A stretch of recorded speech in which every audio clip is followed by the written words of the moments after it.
మీ asthma control కోసం ఇంటి చిట్కాలు. ఆస్తమా వల్ల శ్వాస తీసుకోవడానికి ఇబ్బంది పడుతున్నారా? ఈ సింపుల్ హోమ్ రెమెడీస్ మీకు బాగా ఉపశమనం ఇస్తాయి. ఒకటి, టర్మరిక్ మిల్క్. పసుపులో యాంటీ ఇన్ఫ్లామేటరీ ప్రాపర్టీస్ ఉంటాయి. గోరువెచ్చని పసుపు పాలు తాగితే శ్వాసనాళాలు క్లీన్ అయిపోతాయి. ఇక రెండోది, జింజర్ ప్లస్ హనీ మిక్స్. అల్లం శ్వాసనాళాల్లో మ్యూకస్ తగ్గిస్తుంది. తేనెతో కలిపి తింటే శ్వాస సులభంగా తీసుకోవచ్చు. ఇక మూడు, స్టీమ్ ఇన్హలేషన్. గోరువెచ్చని నీటిలో కొద్దిగా తులసి లేదా యూకలిప్టస్ ఆయిల్ వేసి ఆవిరి పీల్చాలి. ఇది కంజెషన్ తగ్గించి ఎయిర్ ఫ్లో ఇంప్రూవ్ చేస్తుంది. ఇక నాలుగోది, గార్లిక్ క్లోవ్స్.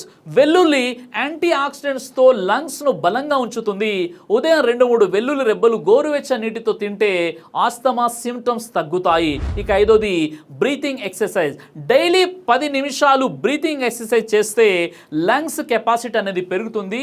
దీనివల్ల ఆస్తమా అటాక్స్ తగ్గుతాయి. ఆస్తమాను పూర్తిగా క్యూర్ చేయలేము, కానీ ఈ న్యాచురల్ హోమ్ రెమెడీస్ మరియు రెగ్యులర్ బ్రీతింగ్ ఎక్సర్సైజ్ ఫాలో అయితే మీరు చాలా రిలీఫ్ ఫీల్ అవుతారు.